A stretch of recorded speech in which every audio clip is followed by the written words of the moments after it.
নমস্কার বন্ধুরা, দাসগৃহিণী ব্লগে সবাইকে স্বাগত। আমার আজকের রেসিপি মশলা ধোসা। ধোসা খেতে আমরা অনেকেই ভালোবাসি, তবে চাল ডাল ভিজিয়ে ধোসা তৈরি করা অনেকটাই ঝামেলা। চাল ডাল ভেজানো ছাড়া সুজির সাথে আরও দুটো উপকরণ দিয়ে চটপট দারুণ স্বাদের ক্রিস্পি মশলা ধোসা আজকে আমি তোমাদের কাছে শেয়ার করব। চলো তাহলে রেসিপিটি শুরু করা যাক। আজকের ধোসার মেন উপকরণ হলো সুজি, তাই 1 প্যাকেট সুজি নিয়েছি। সুজিটাকে একটা বাটির মধ্যে নিয়ে নিচ্ছি। তো পুরো ভর্তি করে নিচ্ছি না, আমি একটু কম নিলাম। এবার এই সুজিটাকে মিক্সার জারে একবার ঘুরিয়ে নেব।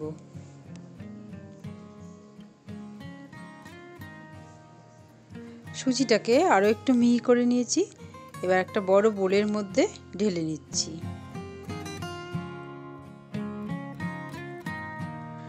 সুজিটাকে বোলের মধ্যে নেবার পর আরও দুটো উপকরণ দিয়ে দিচ্ছি। 2 চামচ ময়দা দিলাম, 2 চামচ বেসন দিলাম, আর হাফ চামচের থেকেও একটু কম নুন দিলাম। নুনটা সুজি ময়দা বেসনের উপর নির্ভর করছে, যেই পরিমাণ সেই পরিমাণ বুঝে আন্দাজ মতন দিতে হবে। এবার যেই বাটিতে সুজি নেওয়া হয়েছিল সেই বাটির হাফ বাটি টক দই দিয়ে দিলাম। এবার টক দইয়ের সাথে সমস্ত উপকরণগুলোকে ভালো করে মিশিয়ে নিচ্ছি।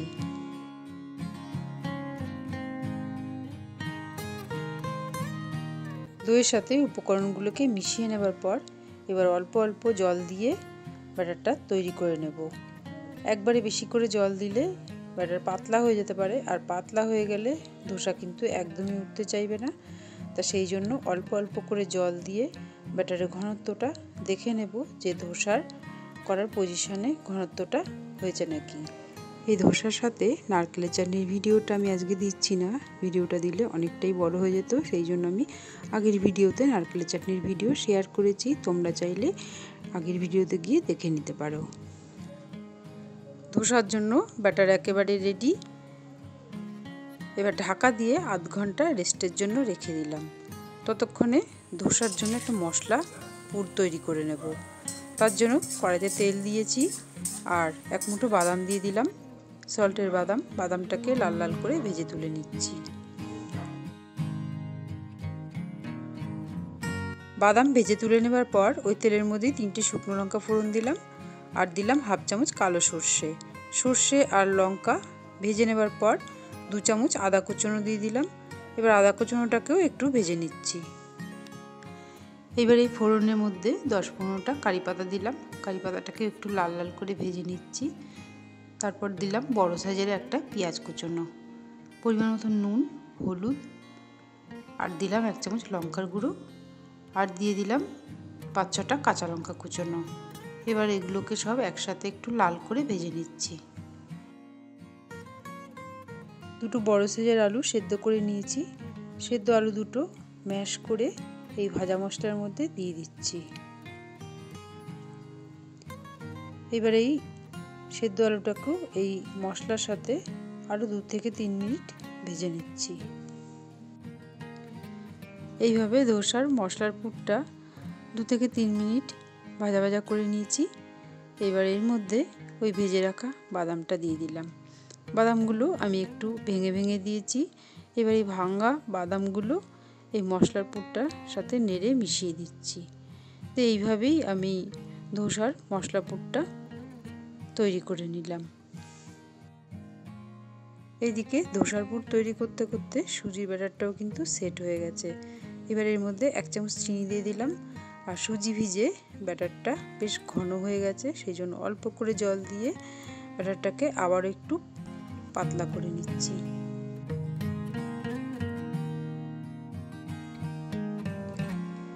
এখানে সুজি, ময়দা আর বেসন দিয়ে যেহেতু ধোসার ব্যাটারটা তৈরি করছি, সেই জন্য একটু সময় নিয়ে ব্যাটারটাকে নাড়তে হবে, না হলে দলা বেঁধে যেতে পারে।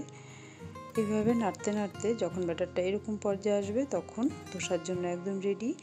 এবার এখানে আমি হাফ চামচেরও একটু কম বেকিং সোডা দিয়ে দিলাম।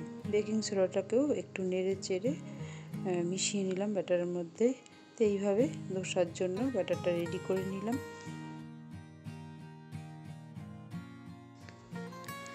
ব্যাটার তৈরি করে সোজাসুজি চলে আসলাম রান্নাঘরে ধোসাগুলো করে নেবার জন্য।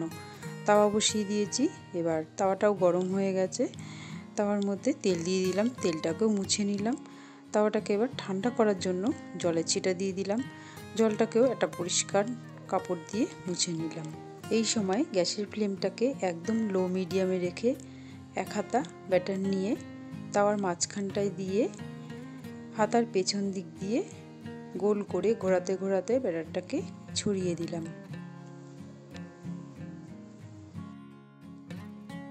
1 মিনিট পর যখন ব্যাটারটা একটু টেনে আসবে, শুকিয়ে আসবে, তখন ওর উপর দিয়ে একটু করে সাদা তেল ছড়িয়ে দিতে হবে।